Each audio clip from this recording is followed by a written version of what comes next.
bahwa hari ini kami dengan Bang Safir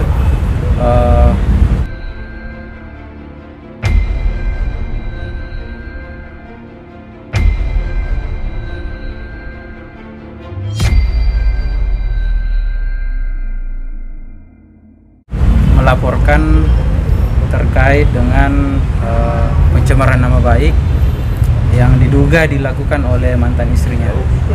Dan reaksi ini pada dasarnya adalah kemarin mantan istrinya beliau itu melakukan LP juga terkait dengan pencemaran nama baik juga. Nah, memang laporan kami hari ini memang agak-agak alot karena harus konsultasi dengan teman-teman di cyber. Nah, tetapi pada saat setelah selesai koordinasi dengan teman-teman cyber sehingga laporan kami juga diterima. Mantan istri inisialnya siapa, Bang? MI ya. Pernyataan yang mengandung pencemaran nama baik itu yang mana, Pak? Iya, jadi di dalam video di acara Kuya itu pada dasarnya ada menuduh bahwa diduga beliau ini menjual mobilnya mantan istrinya. MI. Terus ada lagi mungkin atau itu aja? KDRT semua macam. Menyangkut terkait dengan KDRT. Nah, padahal beliau ini tidak pernah melakukan KDRT. Nah, soal harta gono gini mungkin. Nah, kalau menyangkut harta gono ini kan belum pernah digugat. Nah, pada dasarnya kan Bang Safir dulu yang gugat cerai istrinya. Nah, kalau kita mengacu pada konstelasi hukum Islam itu harusnya harta gono gini itu harus dibagi 1/2 gitu loh. Berarti ini bisa dibilang laporan ini juga sekaligus laporan soal penggelapan harta gono gini apa sebenarnya? Kalau menyangkut penggelapan mengenai harta gono gini, nanti kami sebentar pikirkan dulu karena untuk terkait dengan laporan ini kami belum lapor. Berarti bukti yang dilampirkan, Bang, tadi kan? Bukti yang kami mau lampirkan dan sementara kami usahakan untuk penuhi adalah mengenai link link YouTube, kemudian dengan transkripnya yang kami duga bahwa ini yang merupakan bagian daripada pencemaran nama baik. Jadi fokus saat ini adalah pencemaran nama baik ya, Bang? Iya, benar. Bang, kemarin ditanyakan sama Mbak Ica juga, kenapa sekarang tiba-tiba muncul terus membeberkan hal negatif tentang dia gitu. Mungkin Bang saya punya alasan itu. Bukannya baru sekarang sebenarnya, cuman kan emang permasalahan ini tuh belum lama ini baru saya coba komunikasikan dengan si MI ya. MI, namun memang mendapat tanggapan yang tidak seperti yang saya harapkan gitu. Terus kenapa bisa muncul ke media? Karena kebetulan kan di sini kan kuasa hukum juga ada Bang Farad ya, Bang Farad Abbas. Dan kebetulan kan sama-sama kita tahu Bang Farad Abbas sekarang ini lagi kuasa hukum juga dari Pak Dodi Sudrajat gitu ya. Nah, bukan kenapa baru sekarang ya, karena memang akhir 2019 itu pada saat saya menggugat itu memang saya belum sempat masukkan gugatan gono gini karena saat itu kan seperti yang saya sampaikan sebelumnya kalau di situ memang masih ditinggali sama MI sendiri, ibunya dan anaknya. Jadi saya berpikir ya kasihan juga kalau saya gugat gitu, mau tinggal di mana saat itu kan. Nah, tapi setelah saya melihat kalau ya sudah ada tempat lain yang akhirnya saya mencoba untuk berbicara baik-baik ya secara pribadi dengan harapan ya bisa selesai dengan ya antara saya dan sama dia aja gitu. Tapi ya itu tadi bukan harapan damai yang saya dapat, justru malah ditantang untuk melakukan ini semua gitu sampai untuk keluar ke media. Tapi kan bisa dibilang Marissa Ica kan mengungkapkan bahwasannya udah nggak ditinggalin lagi. Kayak oh ya? Ya. Nggak mungkin. Tapi kan katanya kalau mau ngambil soal rumah ya harus diambil aja gitu. Gimana tanggapannya mungkin? Enggak sih, kalaupun rumah itu kan kalau mau diambil aja tanpa ya melalui proses hukum ya itu lebih baik, dan itu yang saya harapkan sebenarnya gitu. Belum ada omongan ke sono? Sudah. Justru malah dia sekarang balik lagi nih. Dibilang kan harusnya lewat kalau mau ambil rumah itu ya harus ke pengadilan. Dan itu yang dia sering membolak-balikkan seperti itu sebenarnya. Oke, Bang Safir, mungkin baik lagi awal pernikahan di tahun berapa 2014 dan berjalan berapa lama? 5 tahun ya. 5 tahun. 2019. Oke, ini kan isunya makin panas kan, apalagi Oh, iya. kan salah satu akun gosip pun memblow up masalah yang terjadi dengan M ini. Gimana nih Bang, artinya makin sini makin banyak yang speak up di sosmed segala macam. Sebenarnya iya sih, saya juga sebenarnya nggak kepengen semua ini jadi konsumsi publik ya. Saya sih berharap ini semua awalnya itu sudah bisa ada kesepakatan yang antara saya dengan dia itu, maksudnya nggak ada yang saling memberatkan gitu ya. Tapi karena memang dia yang lebih dulu speak up di depan media, kita tahu kan dia lebih dulu berkuar-kuar di story-nya dia sendiri pribadi, bahkan di Uya-Kuya kemarin gitu, yang sampai akhirnya ya saya merasa dicemarkan nama baik saya, karena yang disampaikan dia itu saya bisa berani bertanggung jawabkan kalau itu semua nggak benar. Saya bisa buktikan itu. Tapi kan bisa dibilang kan belum lama ini kemarin Marissa Ica sendiri kan melaporkan ke Polda Metro Jaya. Ya. Nah, gimana tanggapan dari?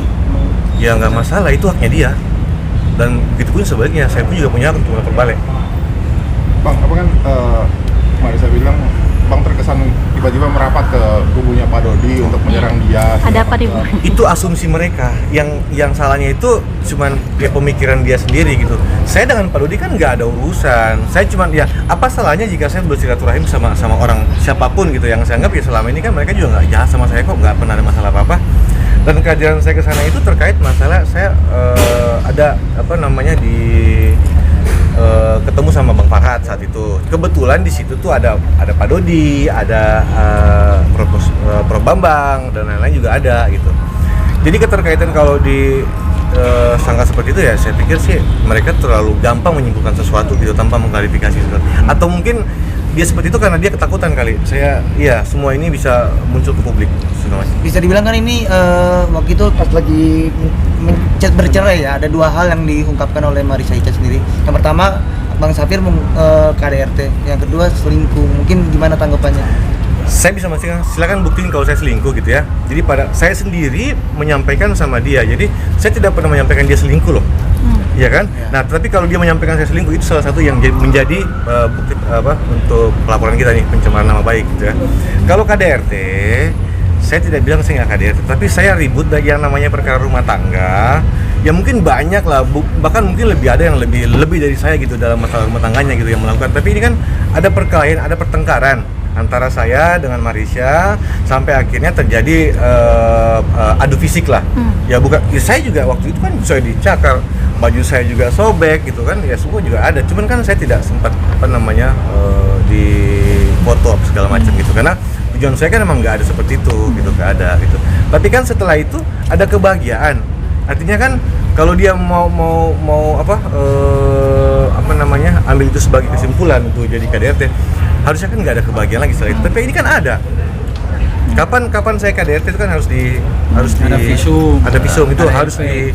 Nah, setelah saya KDRT itu apakah ada kebahagiaan setelah itu atau tidak ada, itu boleh, itu sah-sah aja menurut saya, ya kan? Iya.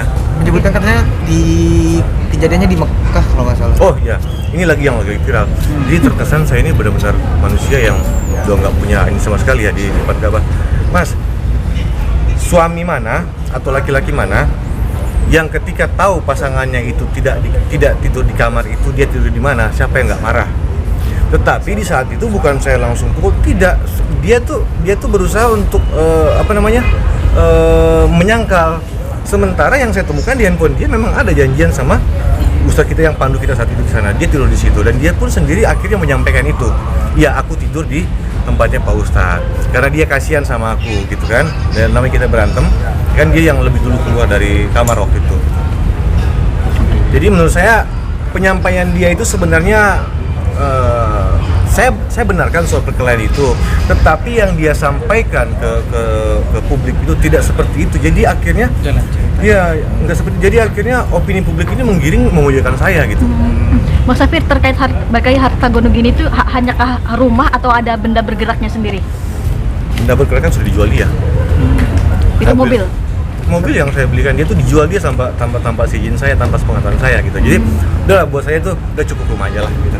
Akan mengurus ke pengadilan juga. Pasti. Kalau nggak menemui apa? Detektor. Detektor ya sudah. Berapa nominal harga rumah saat ini? Nggak lebih ya, nggak sih. Rumahnya sih nggak gede banget, cuma Ada ya sampai sekitar miliaran Bang? kurang lebih 2 M lah. 2 M. Bang, kemarin kan bisa dibilang M ini kan melakukan laporan pencemaran nama baik karena dituduh memakai narkoba. Mungkin gimana tanggapan dari Bang Safir sendiri? Saya dari statement saya dari pertama kali di Uyakuya, bahkan sampai di ini juga, saya mengiyakan itu, tetapi kan di masa lalu itu bersama dia, sama-sama dia, gitu. Saya sama dia dan itu ada saksinya loh, ada saksinya.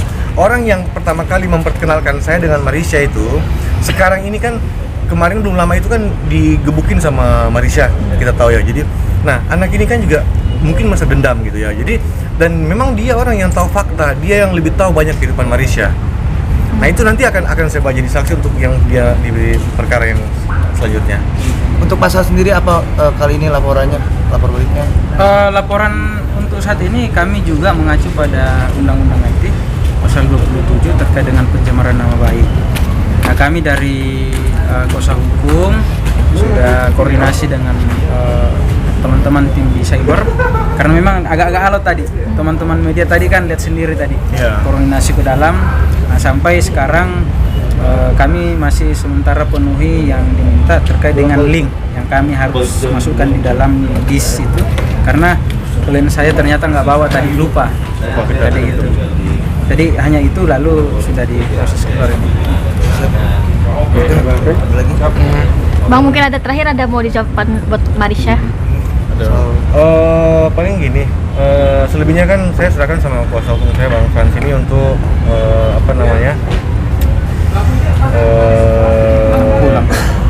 bisa melakukan upaya-upaya seperti apa gitu. Dan untuk Marisha sendiri, saya pikir dia sudah keterlaluan ya, karena dengan dia membuat laporan seperti ini, artinya buat saya dan buat kami adalah berarti dia dengan sengaja dan menyetujui bahwa ini akan dibuka ke ranah publik nanti. Karena seperti apa proses hukum yang berjalan, saya sangat yakin kalau saya di pihak yang benar, saya bisa bertanggung jawab apa yang saya sampaikan. Artinya nanti hasil dari penyelidikan dan hasil putusan dari sini itu dari pihak kepolisian itu nanti yang pasti akan saya publish gitu. Dan di situ kan nanti sama-sama kita bisa melihat seperti apa sih fakta yang selama ini itu yang disampaikan dia itu benar apa tidak, nanti sama-sama. Begitupun juga dan sebaliknya, apa yang saya sampaikan ini benar apa tidak, nanti akan teman-teman wartawan bisa mengetahui sendiri gitu. Terima kasih Bang Safir. Terima kasih ya. Iya, kapan Bang mau